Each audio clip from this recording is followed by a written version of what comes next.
Ya, ketegangan tubuh itu semestinya eh, ketegangan semestinya itu tanda mengunci ya, mengunci yang dianggap aman untuk tubuh ya, bukan dianggap jujur, dianggap aman dengan ketegangan. Jika ketegangan udah lepas, otomatis apapun yang kurang nyaman di tubuh, tegang itu kan kurang nyaman ya, tubuh sendiri menolak, tapi dengan tekanan pressure itu akhirnya tubuh menegang. Di ketegangan itu semua saraf-saraf otonom ya, di saraf itu akan menegang. Habis menegang, kalau kita udah untuk melepaskan ketegangan itu baru bisa terurai. Selama ketegangan itu masih dipegang, tubuh nggak mau mengurai, nggak mau melepaskan.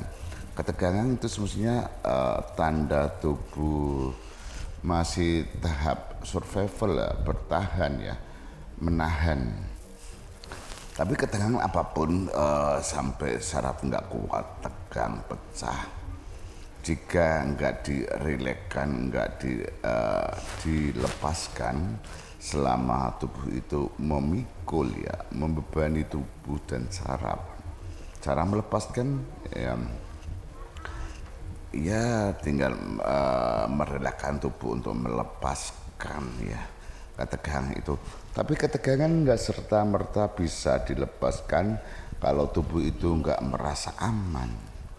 Selagi satu ya secara pikiran kita pengen melepaskan, tapi di sisi tubuh juga sendiri merasa bertahan. Ketahanan itu bertahan, namanya juga bertahan kan fungsinya nyari rasa aman, biarpun itu sakit ya, dengan tekanan yang begitu berat. Tapi jika tubuh sudah merasa aman, otomatis ketegangan itu akan memudar pelan-pelan. Nah ini ada fase peralihan ketegangan menuju fase pelepasan. Itu juga menyakitkan juga secara rasa. Tapi kalau secara struktur tubuh memang itu prosesnya. Ya, kalau apalagi ketegangan, beban-beban yang dipikul itu nggak cukup 1 tahun, 2 tahun, bahkan puluhan tahun, jadi lepasan itu akan menjadi kontraksi berat dan tubuh melemas, ya. Karena udah biasa tegang, disuruh rileks gitu, akhirnya tubuh juga kaget. Memori juga tetap bingung, biasanya ada muatan, kok ini nggak ada muatan ini. Peralihan ini kalau nggak didampingi secara jelas, akhirnya kita bingung, akan menarik lagi posisi pola lama yang tegang itu lagi ya. Ya, di posisi ketegangan beban lama dilepas ya, karena tubuh udah merasa aman. Dan saat tubuh udah merasa aman, akhirnya saraf yang tegang itu dilepaskan. Di situ ada pelepasan ya sangat dalam ya. Akhirnya lemes, yang didapatkan lemes ya, karena udah pelepasan. Padahal ini pertumbuhan, tapi secara saraf itu pertumbuhan, tapi saraf tubuh juga kaget juga. Biasa dapat tekanan, nggak dapat tekanan juga kaget, masih menginginkan pola lama, masih menginginkan rasa-rasa lama, masih menghasati penderitaan juga. Ini dibutuhkan kejelian, kecermatan, proses demi proses. Ini yang terbebani itu sistem saraf sobat ya. Kalau terlalu lama tegang, akhirnya nggak dirasa itu tegang. Pada secara tekstur tubuh memang tegang. Tapi kalau sudah tubuh aman, merasa aman, di situ tubuh akan mulai melepaskan satu demi satu ketegangan.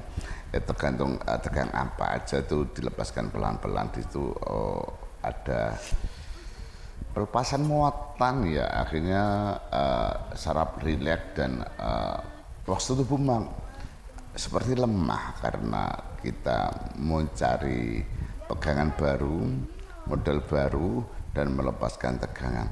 Ini kecermatan yang jeli karena kita membutuhkan progres bukan merasa aman padahal dalam ketegangan juga.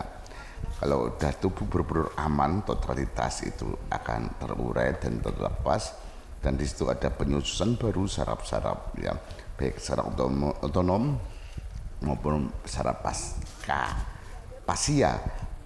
Saraf pasia itu sendiri ya saraf yang otot pasia, kalau bahasa medis ada saraf pasia, otot pasia yang menampung pola-pola program otomatis ketegangan mau apapun untuk otomatis yang terperangkat di para pasien menjadi pola dan perilaku ya. Ini juga habis tegang lepas lentur sarafnya baru kita proses ke saraf otot pasia. Otot pasia itu ya rekaman otomatis yang harus diselesaikan juga, karena respon tubuh menerima sinyal apapun akan otomatis juga itu bikin membentuk pola baru belum bisa progres ya. Ini proses pelan-pelan, tapi emang untuk mendapatkan baseline yang pas, komposisi yang pas, baru bisa selesai semuanya, baru bisa menuju ke, kalau udah duduk di baseline ya baru bisa naik ke atas.